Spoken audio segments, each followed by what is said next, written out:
বাজে বিকাল 4টা। আর বিকাল 4টার সময় কিন্তু আমার একটু বাজারে কাজ ছিল, আর সেই কাজ শেষ করে কিন্তু আমি দেখতে চলে আসলাম যে কিছুটা বোরকা পাওয়া যায় নাকি। আর বোরকা নেওয়ার উদ্দেশ্যে কিন্তু আসলে আসা, কিন্তু পরে দেখলাম যে না, বোরকা হলো না। কিন্তু আমি তারপরেও বলবো আমি এই বাজার থেকে কি কি কিনলাম এবং আমাদের নওগাঁ বাজারটা এত সুন্দর সাজানো কেন, আমি সেটা নিয়ে কিন্তু আজকে বিস্তারিত আলোচনা করব। আসসালামু আলাইকুম বন্ধুরা, সবাই কেমন আছেন? আশা করি ভালোই আছেন। আজকে চলে আসছিলাম আমার 3 পিস নিতে, মানে আমি একটা 3 পিস বানাতে দিয়েছিলাম। তারপরে 3 পিস বানাতে দেওয়ার পরে সেখান থেকে চলে আসলাম হচ্ছে আমি হচ্ছে বোরকার দোকানে। আর এই বোরকার দোকানে আপনি সামনে পিছনে যেখানে দেখবেন শুধুমাত্র বোরকাই পাবেন। আর বোরকার দোকানের কালেকশনগুলো কিন্তু অনেক সুন্দর ছিল, পিছনেও ছিল আমাদের বোরকার দোকান। তো যাই হোক, এটা ছিল হচ্ছে আমাদের কাপড়পট্টি রোড, মানে কাপড়পট্টিতে। আর কাপড়পট্টি বলেন, ডাবপট্টি বলেন, মিষ্টিপট্টি বলেন, সব কিন্তু হচ্ছে ফলপট্টি বলেন, সব কিন্তু এটা পট্টি হিসাবে।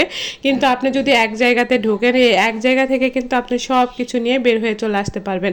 তো যাই হোক, এখানে আমি কিছু বোরকা দেখছিলাম, সেটা শুধুমাত্র আমার জন্য না, সেটা হচ্ছে আমার ভাস্তির জন্য দেখছিলাম, আর সেও নিবে। তো এদিকে হচ্ছে বোরকাগুলো কালেকশনগুলো অনেক সুন্দর ছিল। তো এই বোরকাটা আমার কাছে যখন বের করেছিল তখন কিন্তু বেশ সুন্দর লাগছিল। সেটা হচ্ছে আমার জন্য না, এটা হচ্ছে আমার ভাস্তির জন্য, কারণ সে চিকন চাকন মানুষ, তাকে দেখতে অনেক ভালো লাগবে বোরকাটা, এটাই বলছিলাম।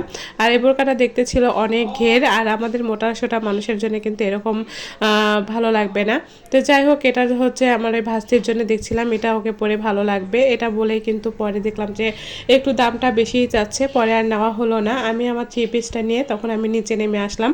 আর এই যে যেগুলো দেখছেন এগুলো 3 পিসের দোকান, সিট কাপড়ের দোকান, সাথে কিন্তু হচ্ছে হেজাবের দোকান। আর এখান থেকে দেখবেন আপনি পুরোটাই কিন্তু হচ্ছে শুধুমাত্র 3 পিস, হেজাব, শাড়ি এগুলোরই দোকান। আর আমাদের কাপড়পট্টি কিন্তু এত সুন্দর যে আপনি যে কোনো জিনিস নিয়ে বের হয়ে চলে আসতে পারবেন। আপনি জুতা বলেন, স্যান্ডেল বলেন, কাপড় বলেন, তারপর মিষ্টি বলেন, দই বলেন, সব কিন্তু এক জায়গাতে পেয়ে যাবেন। তারপরে কিন্তু সেখান থেকে চলে আসতে কিন্তু আমাদের হাতের বামে পড়ে হচ্ছে নওগাঁ, মানে হচ্ছে মিষ্টিপট্টি, মানে এক জায়গাতে কিন্তু সব পাবেন। এক সাইডে চলে হচ্ছে ফলের দোকান, আরেক সাইডে কিন্তু চলছে হচ্ছে মিষ্টির দোকান। আমি আলামিন থেকে বেশি কিনি এবং নওগাঁ মিষ্টান্ন ভাণ্ডার থেকে কিন্তু আমি মিষ্টিটা বেশি কিনি।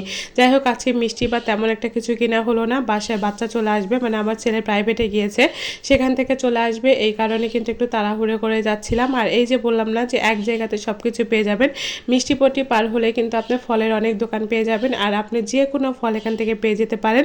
আর এখন তো সিজনালি ফল, এখন আম, কাঁঠাল, লিচু, আর নওগাঁর আম কিন্তু বিখ্যাত, সেটা কিন্তু সবাই জানে। আর আমরা কিন্তু হচ্ছে জানি যে নওগাঁর আম থেকে শুরু করে আপনি সব কিছু, লিচু থেকে শুরু করে সব কিছু কিন্তু একদম টাটকা টাটকা পেয়ে যাবেন।